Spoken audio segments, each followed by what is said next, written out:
Did you know the Germans dropped smart bombs on our fleet and the line still held?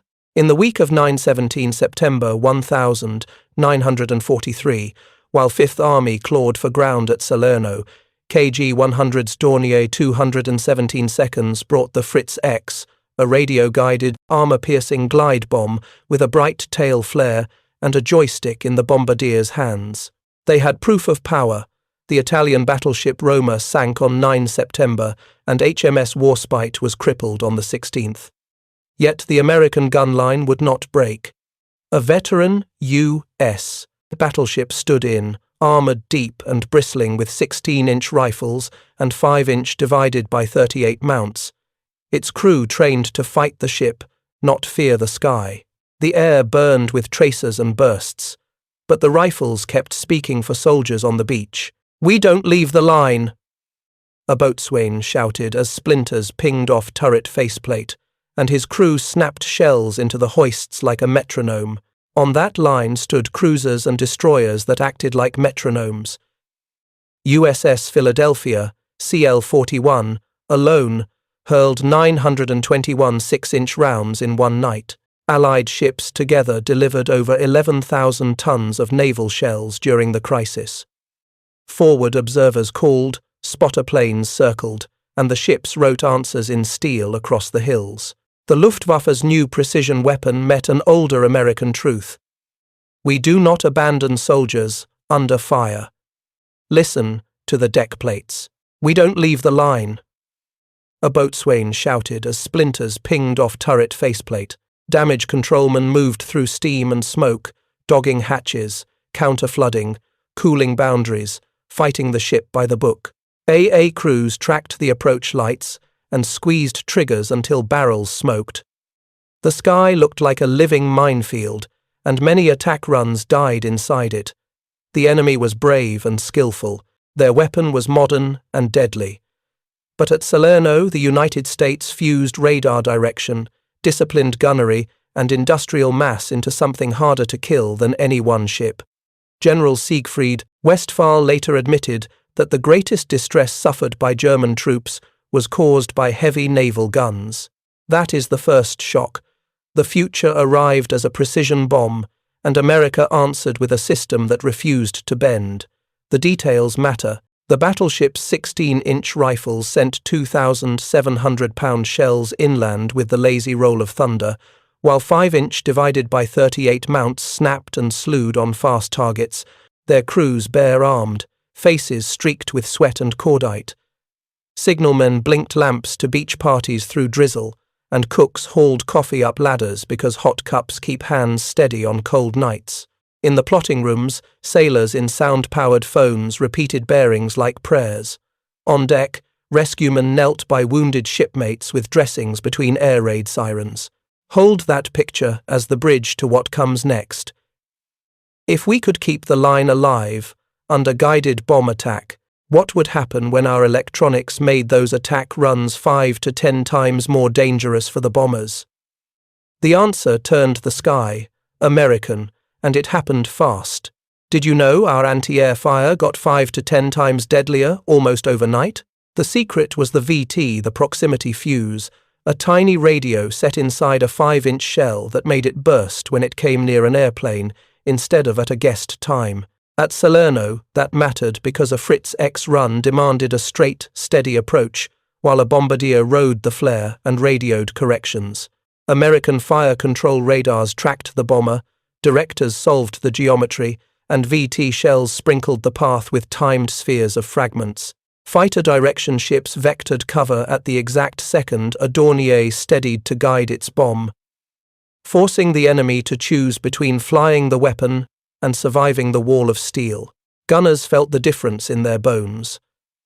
First near, then nearer, then gone, one battery officer wrote after watching a Do 217 vanish behind a wall of bursts.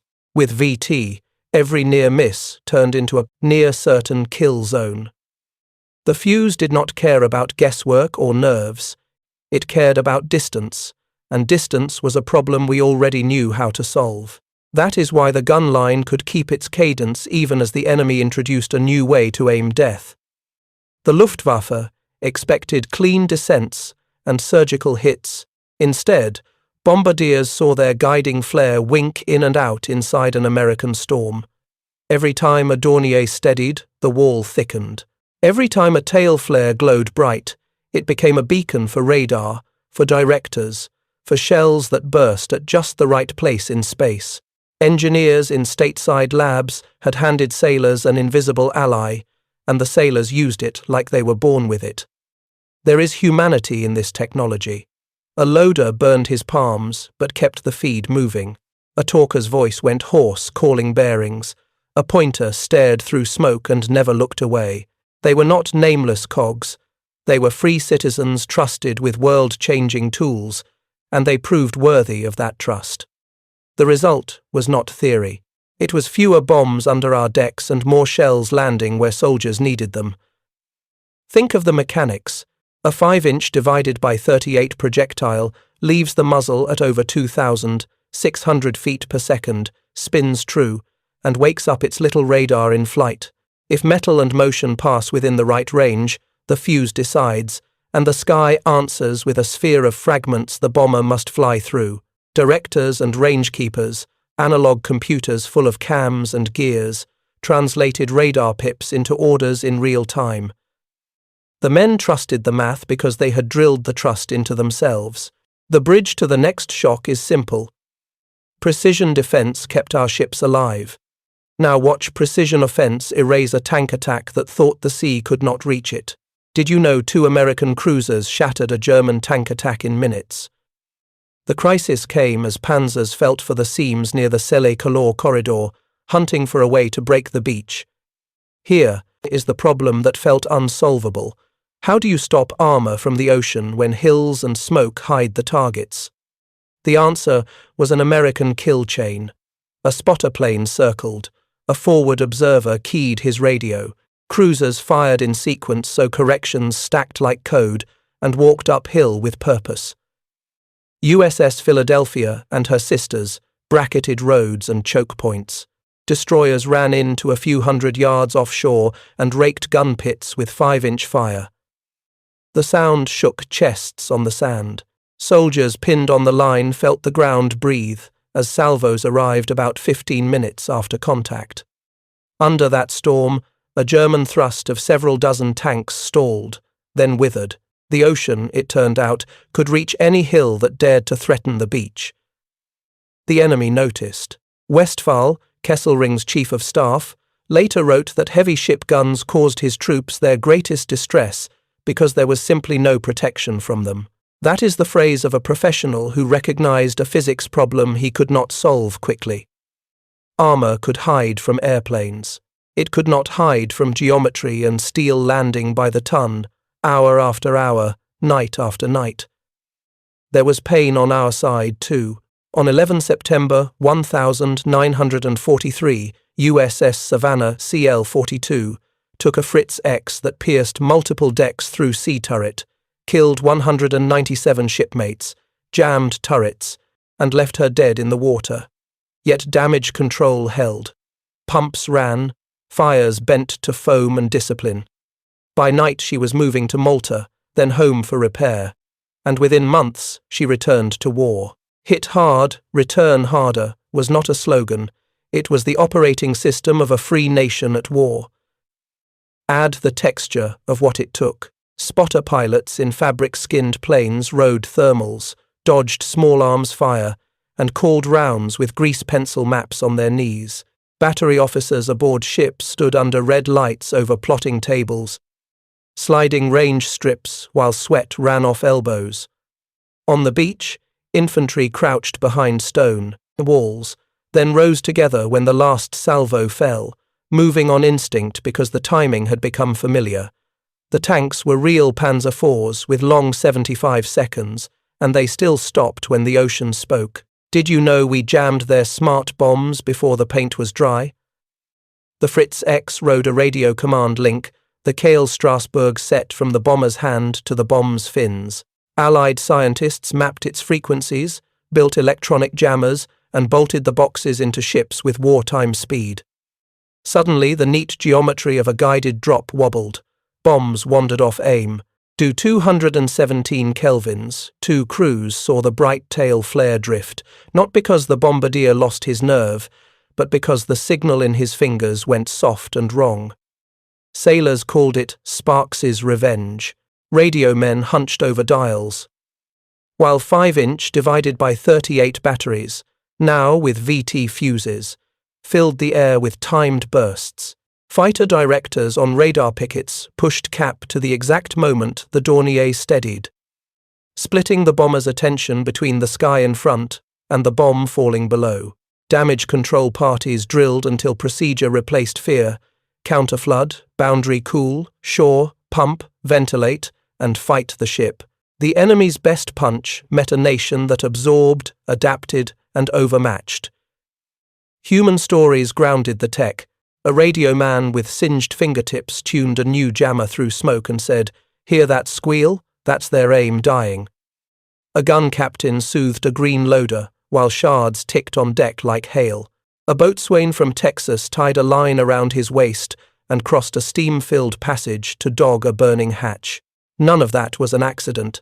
It was the product of training and trust, repeated until courage became muscle memory. The Germans were capable and fierce.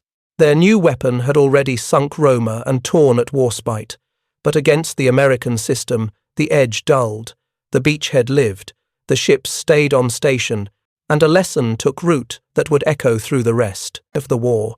When the enemy shows you the future, the United States will field the counter-future before the paint is dry. Now, add speed. The time from first technical reports to shipboard jammers measured in weeks, not years. Workshops cut panels, ran cables, and chalked labels while convoys formed. Chiefs drilled watchbills to slot the new boxes into old routines, and officers wrote after-action notes that tweaked settings until results improved. It was messy and fast, and exactly what a democracy does when the stakes are real. That is your bridge. Precision, defense, and electronic warfare kept the fleet alive. Now see how American generosity turned prisoners into witnesses of our strength. Did you know German POWs inside America met a shock more powerful than flak abundance? Camp Trinidad, Colorado, stood on roughly 700 acres east of town and held about 3,000 prisoners. Between 1,943 and 1,946, guarded by around 1,000 soldiers and supported by civilian staff. The United States fed them, housed them, paid them for labor in beet fields and timber lots, allowed study and music, and enforced discipline under the Geneva Convention. Many prisoners gained weight on American rations compared to the front. Work details left at dawn, returned at dusk, and told stories in letters home that read like another planet. The message was not soft. It was strategic. Free systems produce more of everything, including dignity. You can hear the voices. I never tasted vanilla like that. A former Africa Corps private wrote after trying ice cream at a church social near a branch camp. "We thought your ships would run," a captured Luftwaffe man admitted under questioning. But they did not run. They fought. A guard remembered a Sunday baseball game where POWs cheered both teams because the weather was good and the coffee was hot. This was not softness. It was strength, and it carried a message. A free country can be generous and unstoppable at the same time. There were dark moments. A fatal shooting triggered investigations and reforms, proof that accountability, not terror, governed the camps. But the overall picture stunned prisoners used to ration cards and rubble. They saw trainloads of grain, trucks of fruit, stacks of lumber, and magazines so full that ammunition felt like a river. They saw American women in factories and classrooms, and American boys become sailors and soldiers and airmen with modern tools. Picture the place. Barbed wire and guard towers stood over long barracks and parade grounds lined with cottonwoods. A chapel, a hospital, workshops, and classrooms dotted the grid. Trucks rumbled out at dawn with work details and returned at dusk with dusty boots and songs in German accents carried on the prairie wind. Paychits bought soap and cigarettes at the canteen, Letters home carried Red Cross stamps and stories that a nation might not believe without tasting it. In winter, the wind cut, but the mess line stayed hot. And in summer, the fields turned as green as the uniforms drying on lines. That abundance linked straight to Salerno. A nation that could feed its enemies could certainly feed its fleets. Did you know 1 week of naval fire at Salerno weighed more than a skyscraper of steel and still came in on time? Here is the problem you can hold in your hand. How do you keep that torrent going under air attack? While new divisions are still unloading, the answer is American integration labs. Shipyards, training, logistics clicked into one fight. Allied ships delivered over 11,000 tons of shells around Salerno. USS Philadelphia fired 921 6-inch rounds in a single night. Destroyers ran so close their 5-inch divided by 38 seconds chewed gun pits at point-blank ranges. And when a cruiser like USS Savannah took a Fritz X through sea turret on 11 September 1943 and lost 197 men, she still lived, steamed to Malta that night, then to the United States for repair, and returned to war within months. Stack the holy shit facts. The world's first practical precision anti-ship bomb, and it could not break the American gun line. VT fuses made flak 5 to 10 times more lethal, turning the bomber's steady aim into a death sentence. HMS Warspite took guided bomb hits and survived. The Italian flagship Roma sank, proving the weapon's fangs even as we learned to blunt them. Meanwhile, America did what only America could. Willow Run built a B-24 every 63 minutes at peak. Factories pushed out destroyers, landing craft, radios, radar sets, VT fuses, and 16-inch shells by the trainload. The United States held roughly 425,000 Axis POWs and still kept its own forces supplied with obscene reliability. Keep adding bricks to the wall. Landing craft cycled beach to ship until the coxswains could do it blindfolded. Oilers topped off thirsty hulls under blackout, hoses snaking across water that slapped and shone. Ammunition ships unloaded with the care of bomb makers and the speed of freight yards. Shore parties stacked shells like building a monument, and every stack turned back into fire by nightfall. Behind them, shipyards hammered, laboratories tuned new tricks in plain rooms, schools turned civilians into technicians with clipboards and courage. The enemy was competent. They were brave. They introduced the future at Salerno. But the United States made the future its own by integrating courage with capacity faster than the weapon could mature. That is the ultimate payoff. The Germans tried to sink the most armored American battle wagon and silence the line. Instead, the line spoke louder, and it kept speaking all the way to victory. Did you know our air and sea fused into one giant kill box that tanks could not cross? At Salerno, spotter planes traced lazy circles above the bay while cruisers and destroyers turned bearings into fire. A single radio call could swing whole batteries. The geometry was tight, the timing tighter. Observers ashore marked a road cut. A pilot in an OS-2U Kingfisher or an Army L-4 Cub read wind and smoke, and a ship like USS Philadelphia rippled salvos so corrections stacked like code. The rounds landed in 3s, then in 6s, then in sheets. The shock was not noise, it was precision at scale. German panzers moved by the book, but the book had never met an ocean that could shoot like a regiment with endless ammo. The Luftwaffe tried to break the chain. KG-100s do 217 kelvins 2 seconds came in with PC-1400X Fritz X bombs and HS-293 glide weapons. To guide them, the bombardier had to hold a steady run, watching the bright tail flare and riding a radio link all the way to the ship. That steady run was a billboard for radar, directors, and VT-fused 5-inch fire. You could feel the decision pinch the enemy, fly the bomb or live. The sky answered with bursts at the exact place the bomber would be, not where it had been. On the ground, soldiers felt the sea as a heartbeat.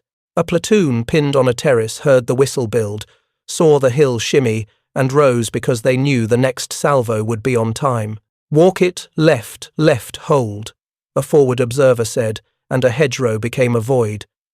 The smell was wet dirt and cordite. The colour was dust turned to smoke. The message was American. We synchronize, we mass, we decide. Even near misses told the story.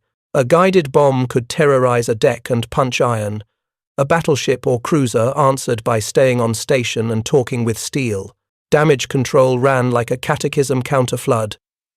Boundary cool, shore, pump, ventilate so the gun line never lost its voice. The enemy learned that our answer to a new weapon was a new system, and that system included the pilot above the beach, the seaman at the director, the kid on the radio, and the loader with burned palms who never let the feed stop. End on the thing that changes minds. The ocean did more than float ships. It carried a nationwide network, labs, shipyards, schools, farms, right up to a valley mouth in Italy, and focused it through a gun sight. That is why a road became a crater field in minutes. That is why a tank thrust died like a bad idea. And that is why, when the next invasion came, the same orchestra would hit its first note already in tune. Did you know an American battle wagon kept aiming under guided bomb attack and didn't blink? Off Salerno, a US battleship with all-or-nothing armor belt thick as a bank vault, decks layered for plunging fire held her box, while German bombers hunted for kings. She had 16-inch rifles that threw 2,700-pound shells inland, and 5-inch divided by 38 seconds that never slept. KG-100's crews set up for runs that looked like textbook plates. Long straight lines, tail flares bright, fingers on the Kale Strasbourg control sets. Near misses lifted columns of water taller than masts. Fragments hissed. The deck gang ducked and then rose because the next salvo had to go. The rule book said, move. The American book said, fight. The gunnery officer watched the plot, felt the ship turn 2 degrees, and said, mark. The great rifles coughed. The hull shivered, and seconds later the hills answered in fire. On the bridge, talkers passed bearings like prayers. In the engine rooms, men in cotton and sweat kept steam and lights steady so directors never went blind. On the weather decks, 40mm mounts clattered, 20mm stitched air, and the 5-inch batteries threw timed bursts where the bomber must fly to hold the bomb. The math punished the brave. The brave came anyway. What made it possible was the American habit of drilling fear until it became procedure. Damage control didn't improvise. It executed. Counterflood to correct list, boundary cool to hold steel, shore the frame, pump the voids, vent the smoke, reman the mount. The ship was not a target, it was a living team. That team kept the army alive. Every steady salvo bought minutes, then hours, then days. The beachhead held because ships like this would not turn away from their own thunder. Even the enemy's success underlined our edge. Warspite, a British queen of battle, took guided bomb hits and limped out to fight again. USS Savannah, punched through sea turret on 11 September, lost 197 souls, and survived to steam for Malta and home. The lesson was hard and proud. American and Allied steel could be hurt and still win the race to the next salvo. We absorbed the new, and then we adapted it out of the sky with VT fuses and jammers, close with the look no enemy expects. Sunset glazed the bay. The big ship's deck smelled like oil and rain. The last shot of the day landed where a road cut into a slope and stayed there like a full stop. A boatswain wiped powder from his face with the back of a glove, and grinned because the line still held. And in that grin was the quiet answer to guided bombs. We were still here, still shooting, still America. Did you know Salerno wrote the playbook for Overlord before Overlord even sailed? The invasion of Italy looked messy, weather, mountains, counterattacks, but inside the mess the US Navy and Army learned a rhythm that Europe would hear again in 1944. Naval gunfire support teams refined call for fire formats. Fighter direction tightened to seconds. Ship-to-shore control nets hardened so one voice could move a battleship's broadside. The new threats, Fritz X, HS-293, were measured, mapped, jammed, and assigned to layers. Cap first, VT fused flak next, repairs in depth. By winter, the orchestra could start on the first note. Look at the parts. Pilots in fabric-skinned spotters tested patterns that would guide heavy guns off Normandy's beaches. Destroyers practiced inshore turns so their 5-inch guns could comb a hedgerow without grounding. Cruisers rehearsed, ripple fire so correcting rounds arrived like footsteps up a ridge. And amphibious traffic control learned to pulse landing craft in waves that fed the beach without choking it. Every drill carried Salerno's fingerprints, from the radio brevity to the spare fuses in a deck locker. Even POW policy linked to it. The United States would bring hundreds of thousands of Axis prisoners across the ocean and still feed fleets, armies, and air forces. That kind of abundance did more than fill mess kits. It freed commanders to take calculated risks because replacement, repair, and reinforcement were not hopes, they were schedules. When you can replace a radar set in hours and a mount in days, you are braver on contact. When you can push trainloads of shells to a port and then to a ship that night, your salvos come on time. The enemy adapted too. They flew low, then high, then at night. They changed routes and altitudes. They briefed pilots to expect jamming and to ride the controls harder. They were professionals, and it mattered. But the American system moved faster. Electronics met tactics, tactics met logistics, and logistics met courage, until the blend felt inevitable. It wasn't. People made it so: chiefs with pencils behind ears, lieutenants with grease under nails, seamen who could tear down a director with their eyes closed, lay down the bridge to the impossible. Salerno proved that a free country could engineer in real time under fire. It proved that 1 week of shells could reverse a ground war.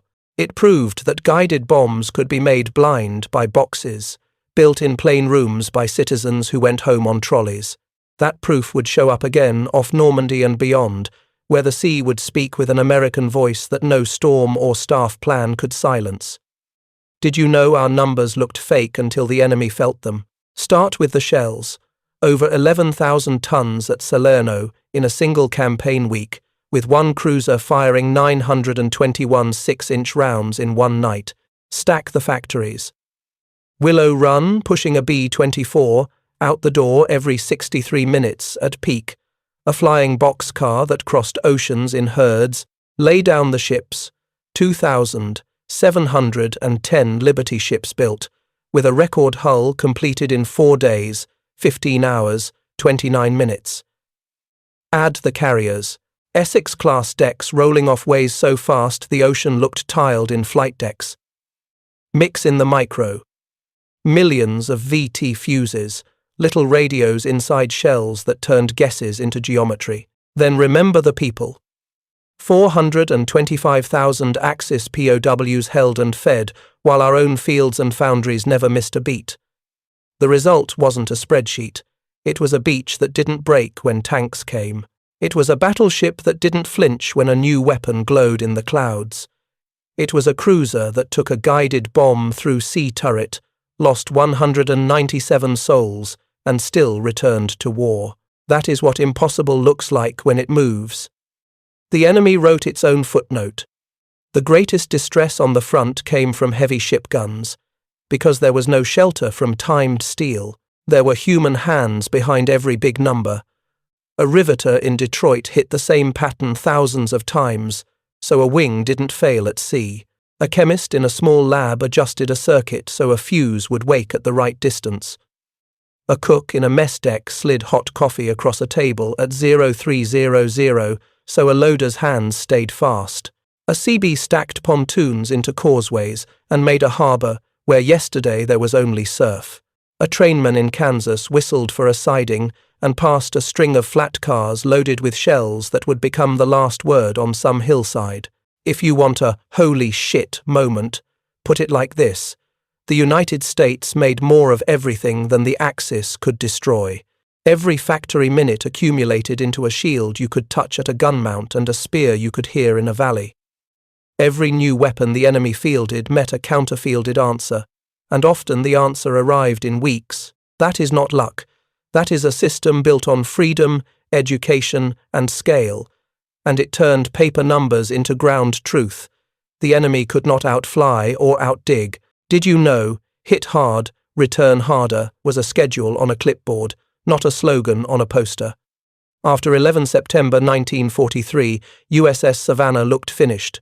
A Fritz X and had drilled through sea turret, burst deep, and left her bleeding men and metal. Yet pumps throbbed, shoring grew like a forest, and foam rolled until fires starved. She limped to Malta, then crossed the Atlantic, then came out of the yard ready to fight again in months. New plates, new wiring, new purpose. Across the fleet, tenders, repair ships, and navy yards turned wrecks into assets faster than the enemy's next plan could arrive. That speed came from habit. Damage reports read like recipes. Yard plans carried part numbers, timelines, and teams. The night a ship tied up, crews were already measuring, cutting, fitting. Carpenters squared frames while welders threw blue light across steel. Electricians chased dead runs and made them live. If a mount needed a new cradle, a supply chain already knew the crate it sat in and the truck that would bring it. The country had decided that repair was a weapon, and then it fought with it. The enemy watched ships they thought they'd killed glide past under their own power. That did something to morale. Interrogations of aircrew and infantry recorded surprise at how fast Americans made broken things whole. You can't chart that on a map, but you can feel it in a cockpit and a foxhole.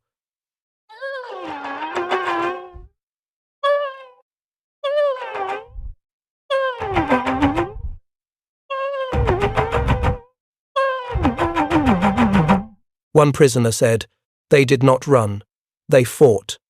A simple sentence, and in it the whole arc from fear to respect to acceptance that the tide had turned. Think of the human gears. A chief petty officer with a pencil over one ear and a rasp voice walked a damage gang through a list and ticked boxes with a thick thumb. A young officer studied a yard diagram until the symbols turned into a picture in his head. A boatswain's mate tested a new watertight door, grinned when it sealed, and banged the dog like a judge with a gavel.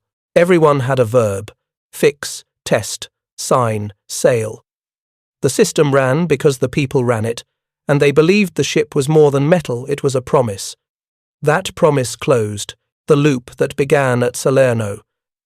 You can only choose to stand in, to keep firing, if you believe you will be made whole after you are hit. America made that belief real, and with that, the line didn't just hold. It lengthened, hardened, and moved forward until the war's grammar itself changed. Did you know only America could stack courage, science, and kindness into one weapon and win like this? Start with the courage. Battleships and cruisers holding position under guided bomb attack. Destroyers nosing in so close their 5-inch guns chewed gun pits face to face. Add the science. VT fuses that made flak 5 to 10 times more lethal. Radar plots that saw through weather. Jammers that turned a pilot's hand to static. Layer the kindness. POW camps like Trinidad where 3,000 men worked, ate, learned, and wrote home about hot meals and baseball while their comrades tried to sink our ships. Then seal it with abundance. 2,710 Liberty ships. B 24 seconds rolling at 1 an hour. Millions of fuses boxed and shipped. And 425,000 prisoners fed without starving a single front. Each layer alone is impressive. Together, they are unbeatable. Salerno is the proof in one bay. The enemy introduced the future, and the United States answered with a system that absorbed it, jammed it, and outproduced it while firing on time. The beachhead should have broken. Instead, naval guns rewrote the day. The fleet should have scattered. Instead, the line stayed and spoke. A cruiser should have sunk. Instead, she sailed into the sunrise under her own power, with scars like medals. Listen to the voices that carried this truth. "We don't leave the line," a boatswain said, and the mount boomed again.